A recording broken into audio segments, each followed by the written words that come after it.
Saudara-saudaraku, sejak awal Tuhan sudah menempatkan manusia sebagai ciptaannya yang paling luhur. Masih ingat kan kisah Adam dan Eva dalam taman yang indah? Itu diceritakan dalam kitab Kejadian. Saya bayangkan pasti menyenangkan, ya. Dan bukan cuma itu, manusia pun masih mendapat berkat-berkat luar biasa dari Tuhan. Berkat hidup. Kita juga sebagai makhluk yang secitra dengan Tuhan. Bahkan lebih dari itu, manusia juga dianugerahi hati yang selalu diartikan sebagai pusat hidup, ya, sumber kebaikan dan tempat Tuhan bersemayam. Kalau kita membaca sedikit spiritualitas hati dalam buku-buku para misionaris Tarekat Hati Kudus, ya, MSC, ya, saya sempat membaca dari buku Pater Hans Kwakman. Dia sambil berinspirasi dari Pater Kaskeli, dia menyebut bahwa hati adalah tempat bersemayam karunia roh. Jadi itu Allah sendiri. Coba bayangkan, berarti kita manusia adalah makhluk yang paling spesial diciptakan oleh Tuhan. Paulus juga dalam suratnya kepada saudara-saudara di Roma, itu pasal 9, juga mengangkat martabat manusia jauh lebih luhur lagi, dengan menyebut bahwa kita berasal dari anak-anak panah perjanjian dan bukan sekedar anak-anak yang lahir karena daging, ya. Dan oleh karena itu, mungkin karena alasan-alasan itu, Paulus mengungkapkan betapa cintanya dia dan mau atau rela mengorbankan waktu, bahkan hidupnya sendiri, untuk terus mewartakan kebaikan Allah kepada sesama, kepada saudara-saudaranya. Namun keluhuran martabat spiritual kita manusia juga mempunyai dimensi sejarah dan pengalaman hidup. Maksud saya, kita juga punya pengalaman hidup sehari-hari, ya. Kita sebagai pribadi, sebagai anggota keluarga, sebagai satu komunitas bina atau komunitas hidup religius, sebagai teman kerja, sebagai sahabat dekat, atau teman-teman separoki. Dan kisah-kisah itu juga kan macam-macam. Ada kisah yang indah, ada kisah cinta, ada kisah persahabatan, ada kisah saling menghargai atau saling memaafkan, mungkin karena konflik tertentu, ya. Atau juga pengalaman-pengalaman yang mirip. Maksud saya, seperti orang-orang Farisi, kadang-kadang kita juga terjebak dalam dilema, ya, antara mau berbuat baik, menolong sesama, ya, menolong manusia lain, atau karena beberapa hal kita terjerembab atau terjerumus hanya untuk menjaga tradisi-tradisi, dan oleh karena itu jadi terbatas. Dalam konteks itu saya pengen ngajak juga kita untuk ingat kembali pengalaman Petrus, konflik antara Petrus dan Paulus, ya. Kita bisa baca dalam surat Paulus kepada jemaat di Galatas pasal 2 ayat 11. Itu diceritakan, saya menceritakan secara lebih bebas. Petrus tiba di kota Antioquia, kota di mana pertama kali kaum Kristiani disebut dengan nama kaum Kristen, ya.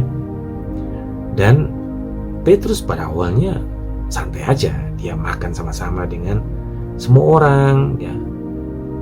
Agak melupakan dikit kebiasaan-kebiasaan. Toh kita tahu Petrus dan murid-murid Yesus yang lain, mereka semua kan orang-orang Yahudi, orang-orang yang selalu berusaha untuk mempertahankan, dan kita tahu orang Yahudi adalah orang yang taat dengan tradisi mereka, ya. Tradisi soal makan, soal minum, apa yang haram, apa yang najis, soal membersihkan diri dan seterusnya, ya. Tapi di sisi lain saya yakin Petrus juga mulai memahami apa yang dikehendaki oleh Yesus, terutama dalam misinya untuk mewartakan kerajaan Allah sampai ke ujung dunia. Dan oleh karena itu diceritakan bahwa pas Petrus sedang santai makan bersama, tiba juga kelompok yang disebut sebagai kelompok Yahudi dari kelompoknya Yakobus. Nah, ini yang dimaksud adalah kelompok dari Yerusalem, karena Yakobus waktu itu kan dia menjadi uskup di Roma, uskup di Yerusalem, uskup pertama malahnya. Jadi semacam pimpinan di situ. Dan jelas mereka yang hidup di Yerusalem mempertahankan tradisi. Bahkan mungkin idealnya adalah orang yang pengikut Yesus seharusnya juga mengambil bagian sebagai orang Yahudi.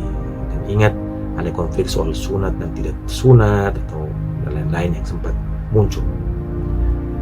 Dan lucunya, Petrus waktu tahu bahwa ada kelompok yang dari kelompok Yakobus ada di situ, dia langsung menghindar, meninggalkan atau berusaha untuk tidak dekat-dekat dengan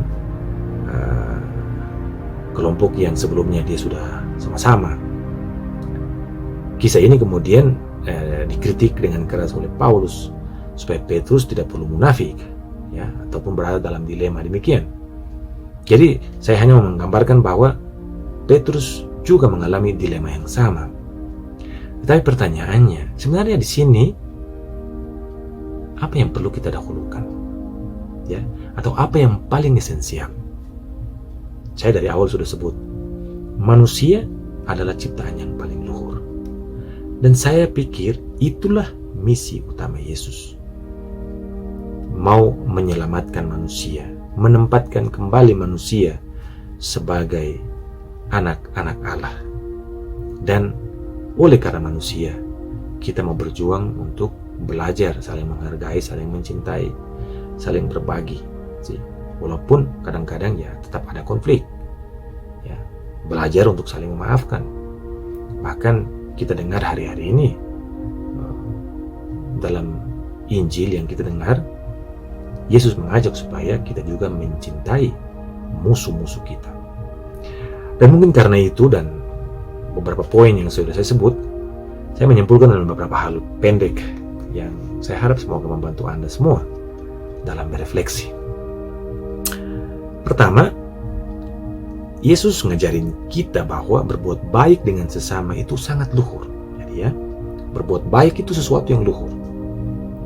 Perbuatan baik dasarnya ada pada karunia Roh Kudus yang sudah bersemayam dalam hati kita sejak kita dibaptis. Jadi kita sudah punya. Soalannya, apakah kita mau pakai atau enggak? Apakah kita cukup setia mengikuti suara hati kita? Atau suara Roh Allah sendiri yang bersemayam di hati kita? Ataukah kita dengan gampang mau mengikuti suara dari roh-roh lain? Selalu ada roh-roh lainnya yang bisa mempengaruhi kita. Yang kedua, mari kita ingat, manusia adalah makhluk yang sangat dicintai oleh Tuhan. Dia mau kita juga belajar saling mengasihi. Ya. Kalau kita saling mengasihi, itu tandanya kita juga mengasihi Tuhan. Sebab kita semua membawa citra Allah dalam diri hidup kita.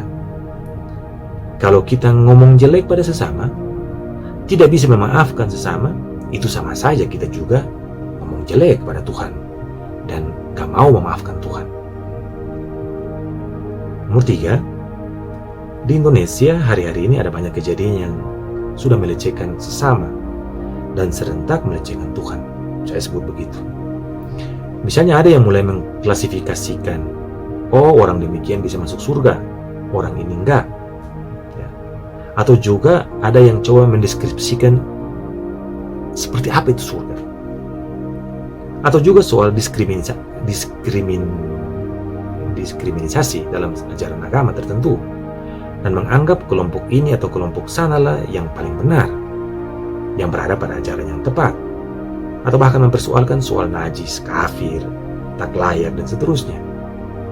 Bagus kalau kita sadar sikap itu hanya menunjukkan kita tidak memahami siapa itu Tuhan, atau lebih jelek lagi, kita menganggap diri sebagai Tuhan. Dan oleh karena itu kita mau ngatur-ngatur siapa yang kafir, siapa yang enggak, siapa yang najis, siapa yang enggak, siapa yang masuk surga, siapa yang enggak. Nomor 4, Yesus hanya menghendaki satu hal. Kita belajar untuk saling mencintai, saling mengasihi. Ya. Tapi saya pengen mengoreksi dikit. Ya. Kita belajar saling mengasihi sama seperti Tuhan sudah mengasihi kita. Sebab apa? Sebab Tuhan selalu setia untuk mengasihi kita. Sebaliknya kita kadang-kadang enggak setia. Ya. Dan sebenarnya itu adalah kekuatan kita untuk hidup.